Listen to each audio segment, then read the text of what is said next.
Muling naging usap-usapan ang monkeypox o mpox matapos may ulat ang pagtaas ng bilang ng mga kaso nito sa bansa. Dahil dito nababahala ang publiko at may ilan pang nangangamba na baka ito raw ay magsimula ng panibagong pandemya, bagay na pinabulaan na naman ng isang eksperto.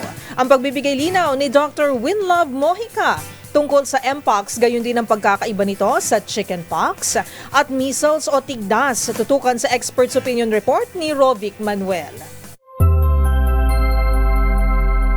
Isa na sa mga pinangangambahan ngayon ng publiko ang pagtaas ng kaso ng monkeypox o mpox sa iba't ibang panig ng mundo, kabilang na rito sa Pilipinas. Ang ilan, sinasabi na baka ito ay baka matulad ng nangyari noong COVID-19 pandemic. Ngunit ito ang pinabulaanan ng mga eksperto kung saan binigyan linaw nila na ang mpox ay isang uri ng skin disease na maaaring maipasa sa pamamagitan lamang ng skin-to-skin contact, hindi tulad ng COVID-19 na airborne ang mode of transmission.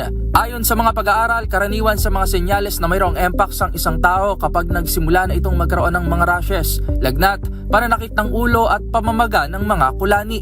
Ngunit isa sa mga tanong ng publiko ay kung ano nga ba ang pagkakaiba ng sakit na ito sa chickenpox at measles o tigdas. Sa programang Expert's Opinion, binigyang linaw ni Dr. Winlove Mojica, isang Infectious Dermatology Division Chief ng Philippine General Hospital o PGH, ang pagkakaiba ng mga nasabing sakit, gayon din kung inaasahan nga bang maging isang pandemya ang mpox. Parang COVID-19 ba to? Hindi naman. Katulad ng sinabi ko, virus siya, pero hindi siya katulad ng chickenpox, hindi rin siya katulad ng COVID.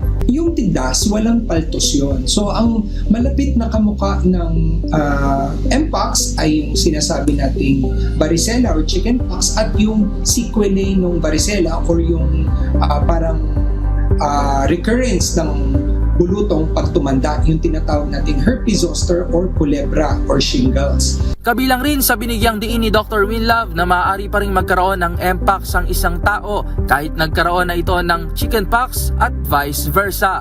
Yung mpox at chickenpox ay hindi magkaugnay. Okay, magkaiba silang virus. So, kapag nagkaroon ka ng mpox, pwede ka pa rin magkaroon ng chickenpox. Kapag nagkaroon ka ng chickenpox, pwede ka pa rin magkaroon ng mpox. Sa tala ng Philippine Emergency Alerts as of June 2, 2025, mayroon ng kabuuang 46 confirmed cases ng mpox habang 38 kaso naman ang under observation.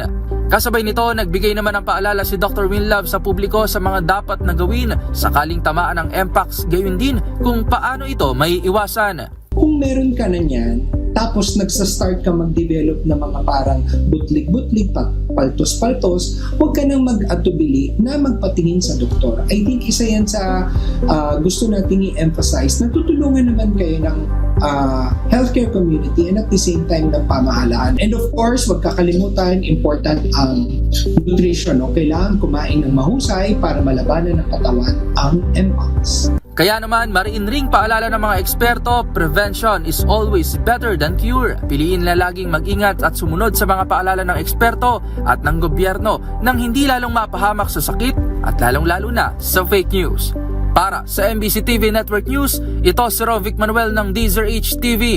Una sa Pilipinas, una sa Pilipino.